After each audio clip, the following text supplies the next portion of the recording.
Ivone kana kasero kasanze otya nga mu bulamu ke kasera kasinga okubira akazibu Benyiza gama kekamu. Nze banzi ba masimu wano mu Lwafu Makindye siridira sikiddamu era nzirewa naye ng'ebyo bikyali awo nga bakyangobe Makindye tuli Makindye ku Kotti omwana olwaleero tumusubikwa nga Atebwa with immediate effect sazeewo bakole ki bamute Cephco omusawo Inaku zino wale badde binnuma nga sikyafuna musawo wange Cephco kati nze simanyi oba bangambye weekend we malako nga sisabye musawo ngenda kuba bubi nnyo naye nga tuli ku Kotti e Makindye abagiyise Makindye Chief Magistrate Court we tuli olunaku olwaleero gwatulaba mukulu omuganda waffe Cephco tuzze kulanga tubeerawo ba TikTok nange ba TikTok ngenda wese mitwale nako TikTok nange mpola bunazi lwaleero nga peze mitwale na naye wano wendi ku Kotti ba TikTok abenjawulo bali batusedda okulabika nti muganda waffe bakuba bamuta nina muganda wangono Yogere erinnya ssebo yadde ly'amaanyi lyogere amanya gaba mutaliddde owulidde nze omusajja eyali enguzi nga lindako kubatwala ogenda tusanga eri babere wano kumpa bere wano kumpa kakati nga tebanaba kugenda wama twete ono yasojja ajja okwogera musoma ajja kwogeramu nnyo Bade karanga pesa ka. Kino zafunamu.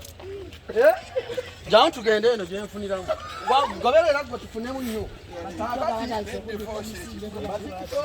Batandise okugamba naye ekyamazima kiri nti omwana ono aliwo wa kamera oli wala ate oli wala naye mugule ku byokunywa temutula butuuze eno batugobaayo naye ng'ekiriwo olunaku olwaleero Cephco jangu owulira abantu olunaku olwaleero ekiriwo bannange tusuubira omwana gwe bayita Cephco Ismail okubanga ali bwenu mu mbeera yonna omusawo Cephco tusuubira olunaku olwaleero nti bwe kataligirya kaligizaaza enduusi oluganda olumanyi bwe kataligirya kaligizaaza ki enduusi oli muganda nnyo muganda banne tusuubira omwami Ismail Cephco olunaku olwaleero nga Kotti ebeera ya kisajja tuli ne gyali ebe ng'emuwa beyiro asobola okufuluma asanga abantu be olunaku olwaleero tuzze lunaku lwe baatuwa olwokutaano tukomewo mu Kotti okulabika nti mwana mulenzi aleete olunaku olwaleero tusaba yenna gwe ali atugoberera kuva gye twatandikira eyo eri lunaku lwali lwakubiri lwakumaze Mande gye twatandikira ku Mande paka olunaku olwaleero zibeera nnaku ttaano kinene nnyo bwekuba kubonerera omuntu abakoze otumira omusibeera omulaba nti ekifaananyi kyalaga olunaku olwaleero kirimu obwetowazi omanyi omuntu okwetowaza tekitegeeza nti amala kubanga anyigiriziddwa nenfaananayo nendabikayo yokka eraga okubanga yetowaza jangu karosi jangu wano jonades gyemotoka neko omupiira jangu dakiika emu yokka kale jangu omupiira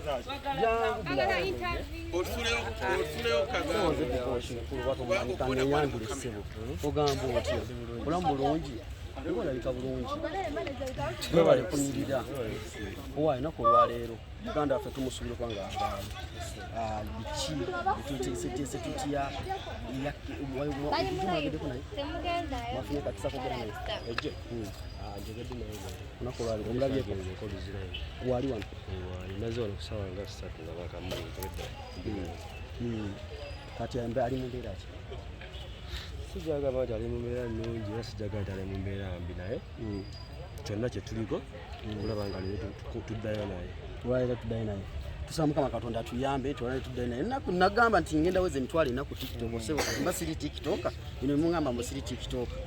musawo wange Cephco ennaku zonadde baŋŋamba olwadde pressure badde erinnya ate nga sikyalaba musawo Cephco alina okuvaayo olunaku olwera nkwateko ereke nti nterera Ivone soko gyombuzeeko dakiika emu jangu dakiika emu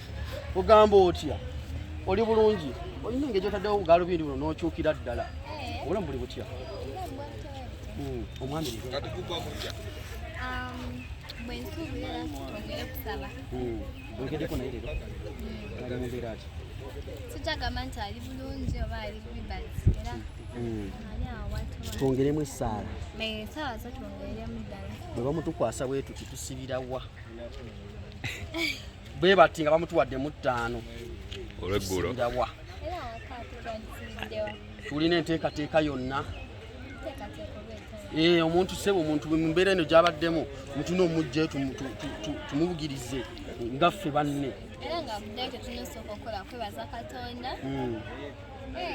that's no welcominga kudde waka ivoni kana kaseera okasanze otya nga embeere kazibu nnyo kyenyinza okugamba mu bulamu ke kaseera kasinga okubeera akazibu bwe nyinza okugamba ke kamu ku buzzi obukubeera obuzibu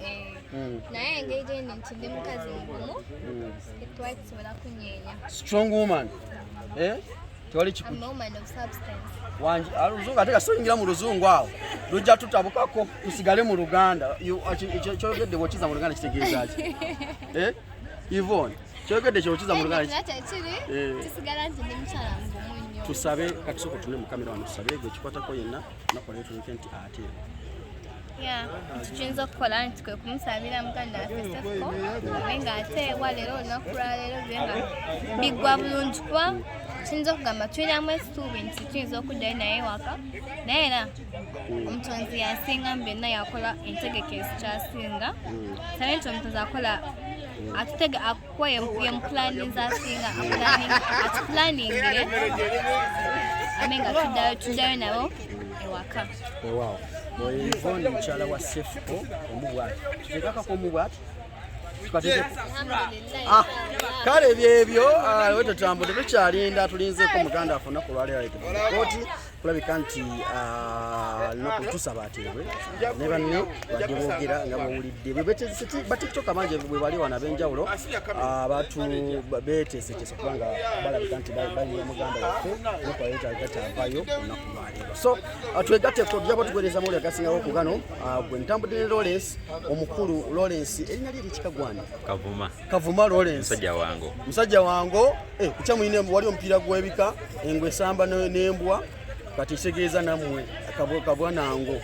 mwe mutandika olunaku olw'enkya so byebyo tukwatagane BBS final round about program simula sawa bere mpaka esawa eyokubiri sawa 3 ez'okumakya Saimo Kawala ata hafi yenze ne Sebunya nga tukweleza ensonga zino zitambudde mbere bulungi mweraba era beera katimba siibudde ne Lawrence bwe mbadde mbagamba onoga nsi nkube kikokola sebo Saimo official one official camera person wa Saimo official Saimo official Kawalata ango Saimo omusajja abikoze owulira otya buli bulungi okubanga ndi kusabbi track Saimo onoga nkube kikokola tonkuba ono ya Ivan jangu Ivan ono omu kwa manager ba Flona beba ne banaye tebana kutuwa kiko kyasho tokuza mbigambo bya bya sheyo Uncle Richard Kisuze Kanso Sierake nkutumiddeko Eric manager Flona